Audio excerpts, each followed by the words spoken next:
Good morning family, কেমন আছো সবাই? আশা করছি সবাই ভালো আছো আর আমরাও বেশ ভালো আছি। তো কোচবিহারে আরও একটা ভিডিও নিয়ে চলো আজকের দিনটা শেয়ার করি, মানে সেই দিনটা শেয়ার করি। ভোর 5টা বাজে ঘুম ভেঙে গেছে প্রচণ্ড গরমের চোটে, কারণ সারা রাত কারেন্ট ছিল না, লোডশেডিং ছিল। কোচবিহারে সাধারণত কারেন্ট যায় না, কিন্তু কোনো একটা কারণে আমাদের মানে ওই গোটা বাড়িটার ফেজটা চলে গেছিলো, যার জন্য খুব অসুবিধা হয়েছিল, সারা রাত ঘুমাতে পারিনি। তো ভোর 5টার সময় উঠে তখন লোক ডেকে ঠিক করা হয়। আর এই যে ফাইনালি 6টার সময় ফ্যান চলতে আরম্ভ করলো। সারা রাত তো ঘুম হয়নি, আর আজকে যেহেতু ট্রেন রয়েছে তো যার জন্য একটু সমস্যাও হচ্ছিল, শরীরটা খারাপ লাগছিল। এই সময় ঘুমটা খুবই দরকার, কিন্তু সেটা অনেকটা ঘাটতি হয়ে গেছে রাত্রেবেলাতে।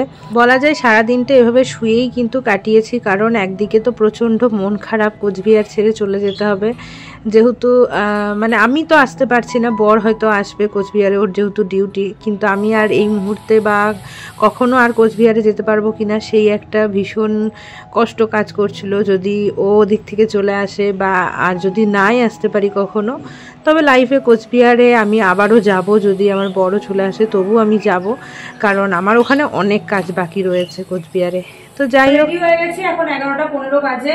আর আজকেই আমাদের ট্রেন, তো ট্রেন হচ্ছে দুপুরবেলায় টাইম ছিল 2টা-2:30 নাগাদ, কিন্তু ট্রেন প্রচুর লেট করেছে, মানে 3 ঘন্টা লেট অলরেডি চলছে, তাই সন্ধ্যাবেলার দিকে আসবে। আর এখন আমি যাচ্ছি পুচকুর জন্য সেকেন্ড ভ্যাকসিন নিতে, স্বাগতিকের পাশেই রয়েছে, তো ওখানেই যাবো। আর মানে জার্নির ব্লগটা আলাদাভাবে শেয়ার হবে, এই ব্লগের মধ্যে থাকছে না, তো নেক্সট ব্লগ তোমরা দেখতে পারবে, আর এই ব্লগটা দেখতে থাকো।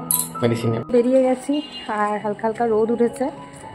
যাই হেলথ সেন্টারে গিয়ে ইঞ্জেকশনটা নিয়ে নিই, আর একটু ক্যালসিয়াম আর আয়রনের ওষুধও নিয়ে নেবো, যেহেতু বাড়ি গিয়ে নেক্সট চেক আপ আবার কবে হবে ঠিক নাই। তো চলো দেখতে থাকো।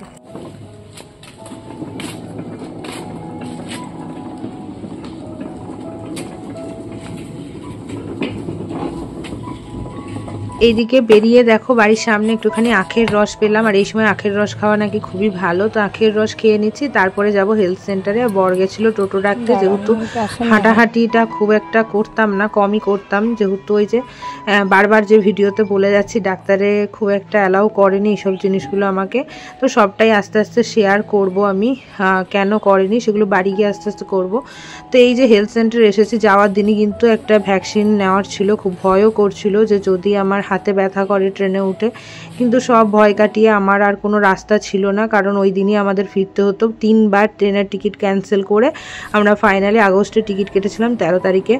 তো সেটাও কেন, সেগুলো সব পরের ভিডিওতে শেয়ার করব। আর এইদিকে দেখো একটুখানি ছোলা আলু তরকারি করে নিয়েছিলাম, ভেবেছিলাম যে এটা বিকেলবেলায় ট্রেনে বসে খাবো, যেহেতু দুপুরে ট্রেন ছিল, কিন্তু সেটা আর হয়নি। এই তরকারিটা বাড়িতেই খেতে হয়েছে। আর দেখো দুপুরবেলায় খাওয়া দাওয়া তো অ্যারেঞ্জ হয়ে গেছে, ভ্যাকসিন নিয়েও চলে এসেছি, খাওয়া দাওয়া করে নিয়েছি। ঘড়িতে বাজে এখন 3:45। ট্রেন এখন হচ্ছে 3:30 বাজে, রাঙ্গিয়া জংশনে রয়েছে। আর দেখি রাঙ্গিয়া জংশনের টাইম ছিল সকাল 10টা 4, আর ঢুকছে 3:30 বিকেল। আর আমাদের ট্রেনের টাইম কোচবিহারে কটা দেখি, চলো কোচবিহারে এখন ট্রেন আসতে, মানে আজকে সারা রাত। কোচবিহারে ট্রেনের টাইম ছিল দুপুর 3:45, আর এখন রাত্রি 8টা 10 হয়ে গেছে। ভাবা যায়, মানে রাত্রিবেলায় ট্রেনে উঠবো। আর খাগড়ায় টাইম ছিল রাত্রি 12:30, খাগড়ায় সকাল 5টা 16 দেখাচ্ছে। আরো লেট হবে, আরো লেট, মানে 6টা হয়ে যাবে খাগড়া ঢুকতে গিয়ে। এই খাবারটা খাওয়ার কথা ছিল কিন্তু ট্রেনে বসে, বাট টিফিন কোটোতে নিয়েও এটা সন্ধ্যাবেলায় বাড়িতে বসেই খেয়ে নিলাম, যেহেতু সেই দিনের জন্যই ট্রেনটা কিন্তু ভীষণ লেট ছিল। আমাদের প্রচণ্ড ব্যাড লাক ছিল, কেন ব্যাড লাক ছিল সেটাও পরে বলবো। মানে আমরা এত কি বলবো টেনশনে পড়ে গেছিলাম এই ট্রেনটার জন্য, যেহেতু দুপুরে টিকিট কেটেছি, সেই ট্রেন রাতে ঢুকছে। অন্য সময় হলে হয়তো সমস্যা হতো না, কিন্তু এই টাইমটাতে একটুখানি সমস্যাই হয়ে গেছিল।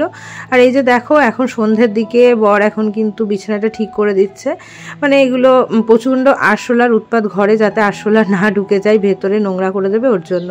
যাই হোক, নেক্সট ভিডিওতে শেয়ার হচ্ছে জার্নিটা, দেখতে থাকো। আর চলো আজকের ভিডিও